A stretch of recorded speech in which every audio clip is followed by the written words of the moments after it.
sini saya akan menjelaskan tentang apa itu data. Data merupakan keterangan yang benar dan nyata. Nah, jika ada yang bertanya tentang data atau pengumpulan data, kita harus menjawab sesuai dengan data yang benar dan nyata. Nah, jenis-jenis data itu ada dua. Yang pertama data primer dan yang kedua data sekunder. Nah, data primer ini adalah pemerolehan data yang dilakukan secara langsung. Misalnya nih, kita ingin mengetahui data tinggi badan anak kelas 5 SD. Kita cari tahu dulu semua tinggi badan anak kelas 5 SD tersebut. Nah, kemudian kita catat hasilnya. Proses menanyakan itu mengukur tinggi badan dan mencatat hasilnya, termasuk kegiatan mengumpulkan data secara langsung. Nah, yang kedua yaitu data sekunder. Data sekunder adalah pemerolehan data yang dilakukan secara tidak langsung. Misalnya nih, kita mengisi lembar isian dengan cara setiap orang mengisi lembar isian kemudian dikumpulkan.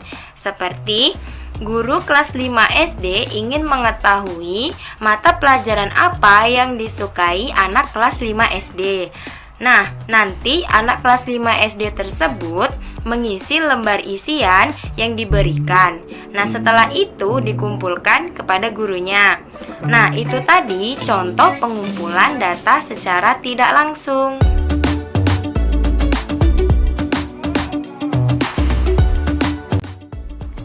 Nah, selanjutnya yaitu metode pengumpulan data. Metode pengumpulan data merupakan teknik atau cara untuk melakukan pengumpulan data. Ada beberapa cara metode pengumpulan data, yaitu satu, melalui tes. Nah, melalui tes ini bisa dengan mengadakan ujian. Nah, yang kedua, bertanya langsung. Nah, sebelumnya kita harus menyiapkan pertanyaan dulu sebelum melakukan metode bertanya langsung. Nah, yang ketiga, lembar isian singkat. Misalnya, kita ingin mengetahui biodata orang. Nah, di situ lembar isiannya berisikan nama, alamat, tinggi badan, berat badan. Nah, itu nanti kita berikan kepada orang dan orang tersebut mengisi lembar isian tersebut dan dikumpulkan lagi. Nah, yang keempat, pencatatan langsung. Ini sama seperti data primer. Yang tadi kita ingin mengetahui tinggi badan kelas 5 SD. Nah, di sana kita harus mengetahui dulu semua tinggi anak kelas 5 SD tersebut. Nah, itu tadi metode pengumpulan data.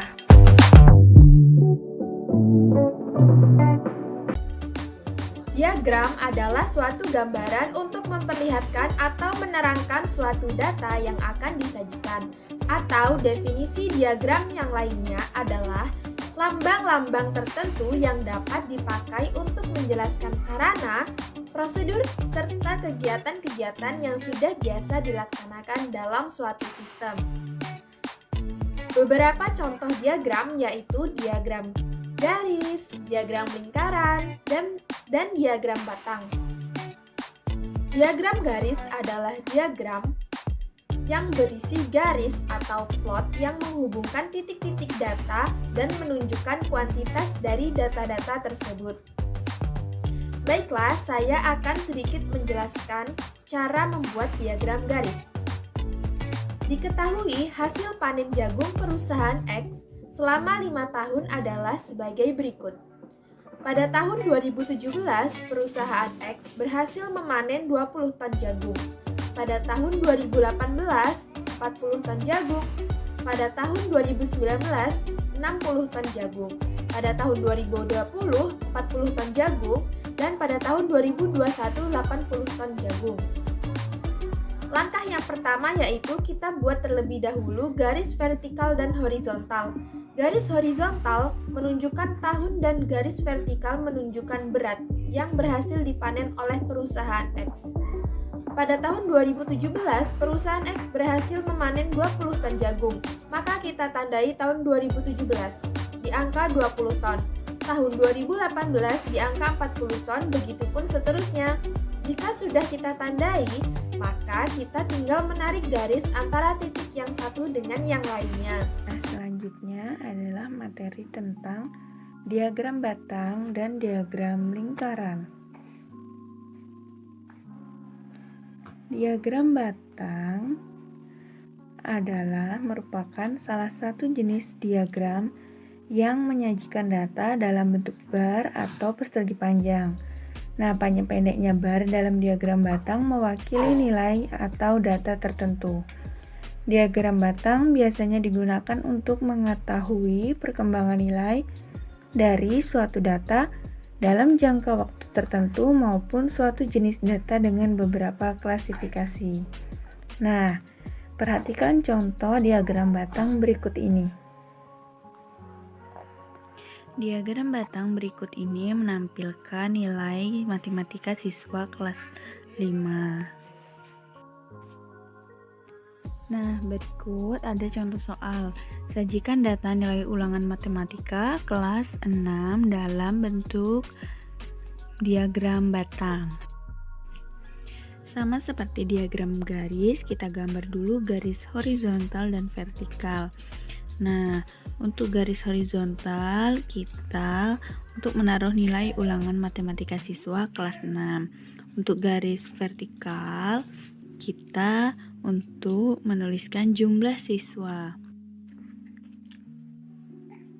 Sama seperti data yang telah kita ketahui, di situ disebutkan nilai 6 ada 6 siswa. Nilai 7 ada 5 siswa, nilai 8 ada 8 siswa, nilai 9 ada 4 siswa, dan nilai 10 ada 2 siswa. Nah, digambarkan sesuai dengan banyaknya nilai dan banyaknya siswa.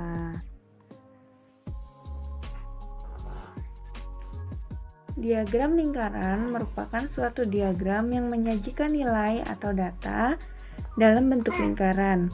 Data yang disajikan dibagi dalam beberapa bagian lingkaran yang mewakili nilai tertentu.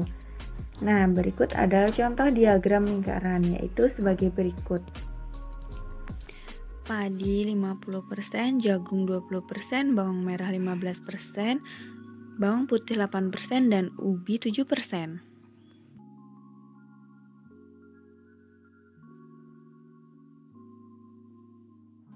Nah, sajikan data berikut dalam bentuk diagram lingkaran. Data pekerjaan orang tua siswa kelas 6. Nah, dari data kita tahu pekerjaan petani ada 4 orang, buruh 7 orang, guru 5 orang, sopir 3 orang, dan polisi 6 orang. Nah, baiklah, berikut kita gambar diagram lingkarannya. Nah, sebelum kita buat seperti diagram lingkaran ini, kita rubah dulu nilainya menjadi persen dengan rumus sebagai berikut. Banyak persen sama dengan banyak data per jumlah data dikali 100. Nah, misalkan petani, jumlahnya ada 4. Jumlah data keseluruhan ada 25. Jadi, banyak persen sama dengan 4 dibagi 25 dikali 100 sama dengan 16%. Dan begitu pun seterusnya untuk mencari jumlah persen pada data selanjutnya. Nah, demikianlah hasil video dari kelompok 5 tentang pengumpulan data.